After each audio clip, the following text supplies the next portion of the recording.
You're listening to the Parents of Hardworking Teens podcast, episode 65, the magic two-letter word that will help your teen add more detail in their writing, whether that's adding more detail in an essay, in an assignment, a research inquiry task, a speech, or even in something more creative.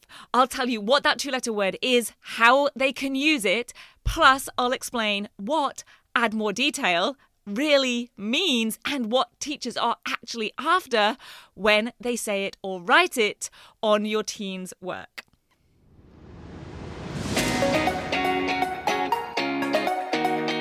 I'm Katie Jones, and with over 15 years in education as an award-winning high school teacher, international external examiner, and as a study coach, I've helped thousands of students skyrocket their results and confidence. And this podcast is where I share all my insights, tactics, and tips with you, the parent, so you can help your hardworking teen get happy, smart, and successful in their study, and have you both enjoy the journey along the way.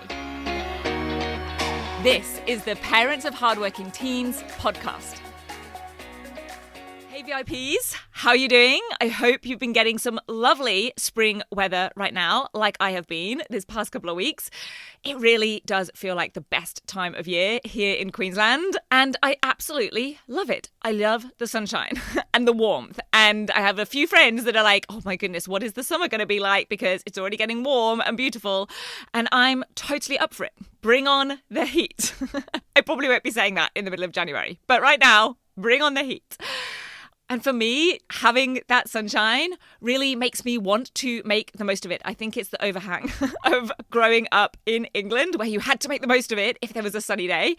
So I'm just trying to be a little bit more spontaneous with doing nice things these days. So this is all going hand in hand because I'm such a planner most of the time, and I'm so sensible with making sure that I get my work done and whatever is on the to-do list. And I do love that part of me, but I also appreciate how awesome it is to just sometimes choose to do something spur of the moment and really make the most of a day or just a morning or an evening. And this weather is definitely bringing that out in me at the moment. So that's super cool. And I will say, tenuous link here, it's also, that spontaneity is also what I love about my monthly Facebook Live Q&A sessions. I love having things just thrown at me in the moment when it comes to study and teaching and strategy. And I think that makes for a real win-win because not only do you get to ask me anything you want to pick my brain on, but honestly, it's also nice for me because I get to deliver value without having to do a heap of planning. This is me being very honest because I plan so much for every webinar and workshop and training that I deliver. I plan even more than you would probably think for these podcast episodes as well. So it's kind of refreshing and fun to just be able to rock up and deliver on the spot to whatever someone throws at me. So I hope that you are making it along to our Facebook Live Q&A sessions. I do them once a month on the third Wednesday of each month, and I'm doing that throughout 2023. However, I won't be doing it in December because I think that falls on something like the 22nd of December. And I don't think anyone wants to come and hang out and talk about study with me on the 22nd of December. And I just ran the Facebook Live for August. And so this week on the podcast, that is what I'm going to share with you here. I'm going to share with you the tips that I shared on that live about how your teen can add more detail in their writing. So whether it's adding more detail to an analysis in an essay, to an explanation in an assignment, to fleshing out information in a research inquiry task or in a speech, or even something that's actually a little bit more creative. Because what I find is many students think that add more detail means something that it actually doesn't. So I'm going to share what that phrase, add more detail, or go further with this, or please expand, what those really mean and what teachers are actually after when they write it on your teen's work as feedback or when they say it as advice. And if you'd like even more, on top of this, there were some excellent questions asked on that Facebook Live. So if you would like to also see my responses to those questions and see what those questions were and how they can help you and your teen, then you can catch the full replay recording of that live on the Rock Solid Study Facebook page. And you should also then be sure to come live for our future sessions. I always send out reminders to those of you on my email list. So if you're not on my email list, you can do that by requesting the free guide that is on the Rock Solid Study website. And you can get to that at www.rocksolidstudy.com/guide. So here we go, the 2-letter word that will help your teen write with more depth and detail, and how to use it. All right, let's do this. I am going to, first of all, just give you a very quick introduction to myself. If you have not met me before or you're new to me and this page, I'm Katie Jones. I have over 17 years of experience now as an award-winning high school teacher, an external exam board marker, a scrutiny panel member, a writing panel member. I've marked for the Year 12 ATAR exams. I've been a panel member for those exams. I've worked for the QCS core skills exams. I've marked for NAPLAN. I've marked for the GCSEs over in the UK. And all of that to say, I've been a coursework moderator, all of that to say, my insights into assessment and particularly exams and coursework has been extensive.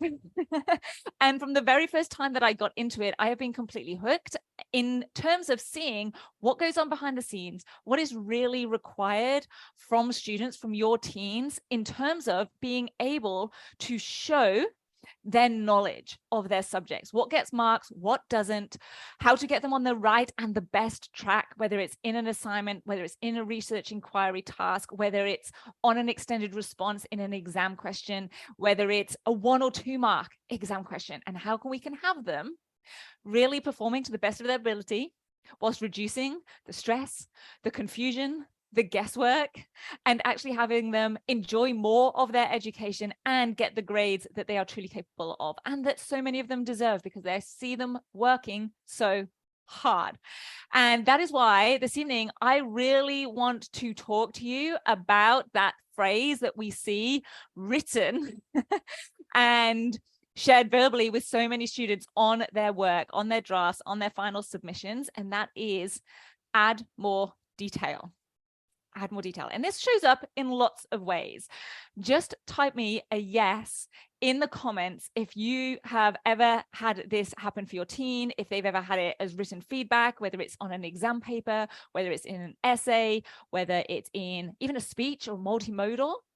I would love to know if this is something that you've had as feedback, or your teen has had as feedback, I should really say. It can sometimes show up as things like expand, or go further, or take this deeper, or say more, okay? Simply just more detail needed. And I will tell you, what I see students trying to do in order to try to do that is they often do 2 things.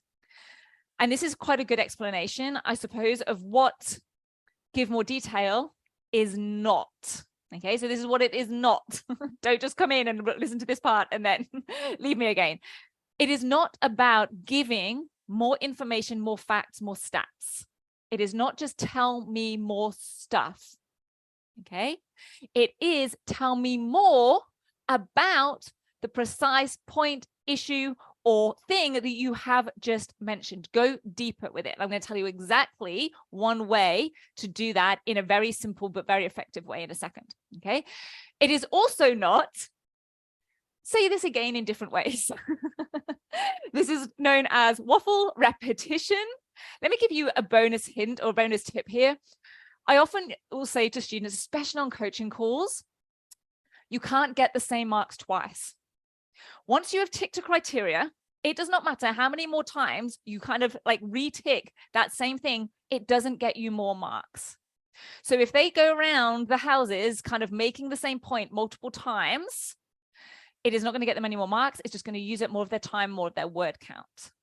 So, and it's not just tell me more stuff, and it is not just say the same thing again in a different way. So what does it actually mean to give more detail?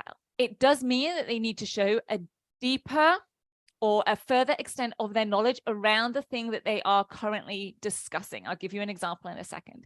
It means that they need to say more about that one thing.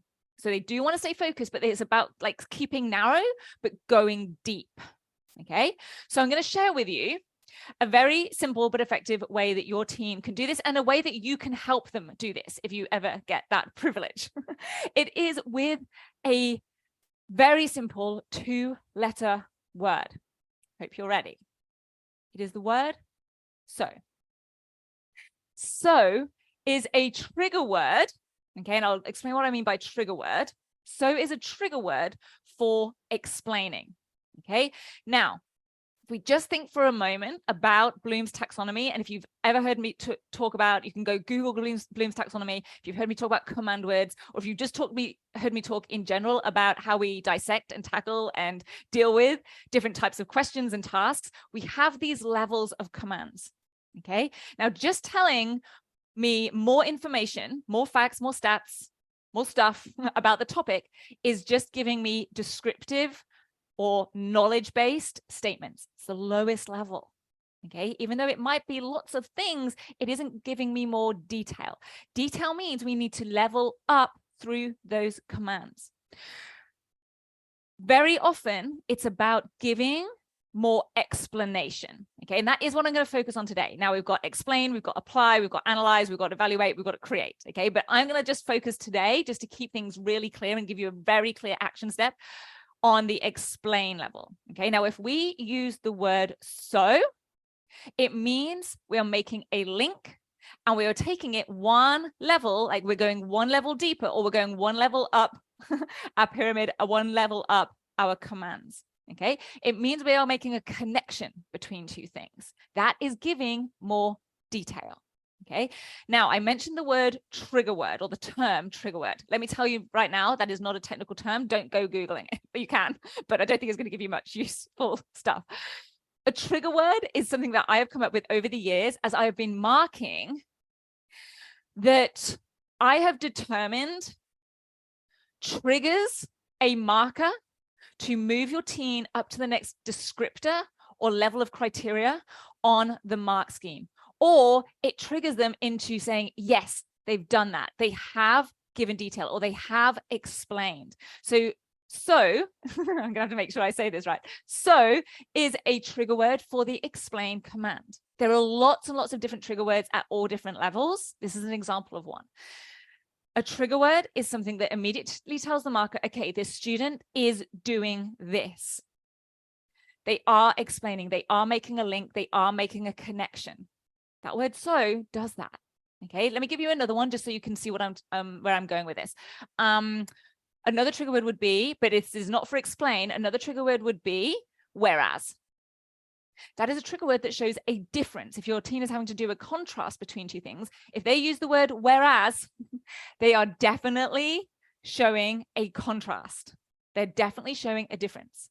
Okay, so if they have that word whereas in a sentence, as long as the two things either side of it make sense and work, that's a trigger word. Okay, so like I said, many, many trigger words at all different levels. This is an example of one. Okay, now for those of you who have teens in the 10-week grade transformation program, or maybe you have previously and they've got that lifetime access, this is in Catapult 7, along with all of the work I do on command words with them. I train them and share with them, and I'm trying to avoid the word teach them. I want to use the word train them in command words and trigger words and how they work and how they can use them. So that's in Catapult 7 in the 10-week grade transformation program.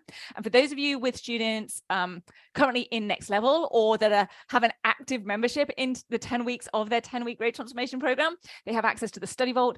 And there is a great tutorial in there called 3 magic words. One of them is so, okay? And they can go there and get more explanation and more detail on this.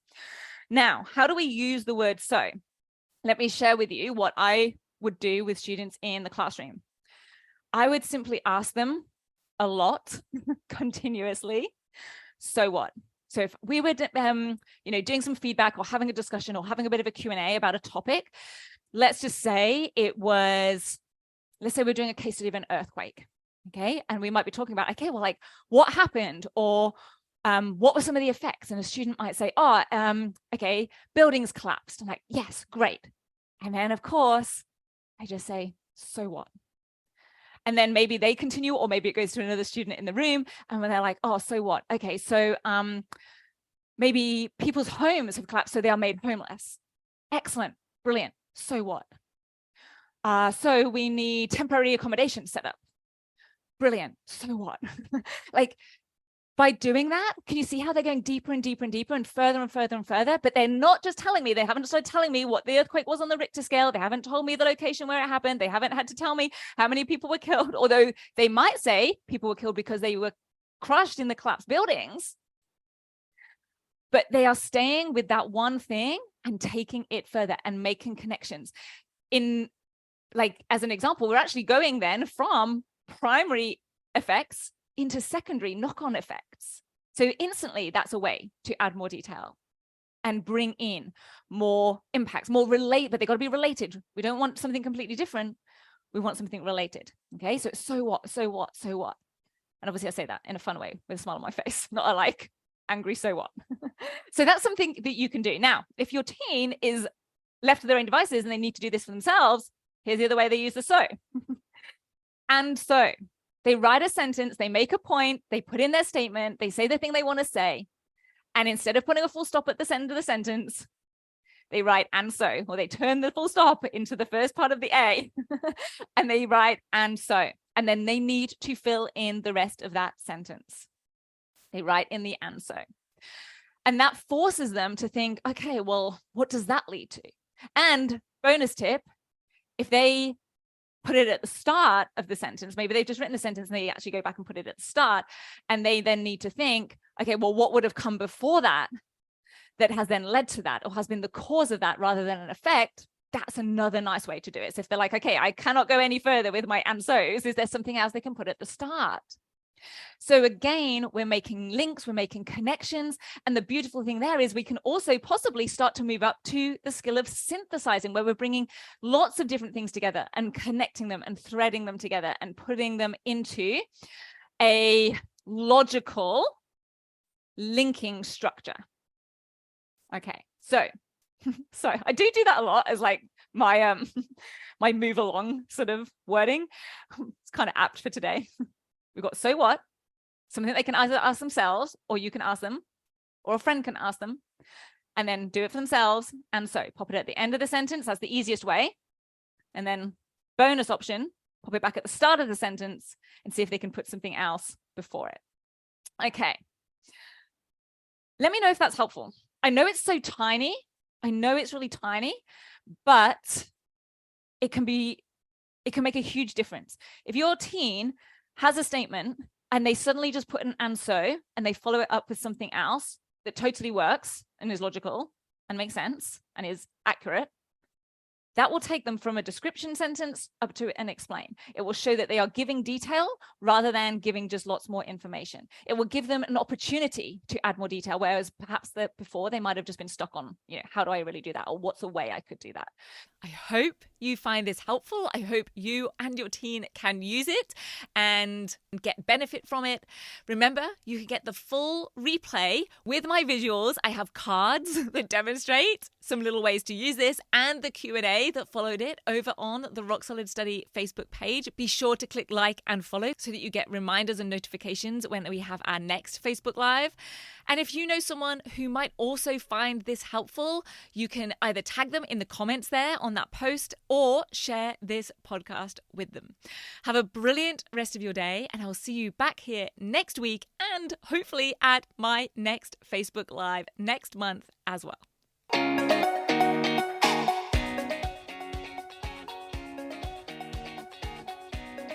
If you're ready to have your teen achieve their best possible results with less stress, then I want to invite you to enroll them in the 10-week Grade Transformation Program, where they're going to learn the key concepts, skills, and strategies to catapult their performance in assessments and exams. It's risk-free. They either achieve bigger and better results with a whole lot more confidence in 10 weeks, or we refund you in full. Just head over to www.rocksolidstudy.com/program, and I'll see you there.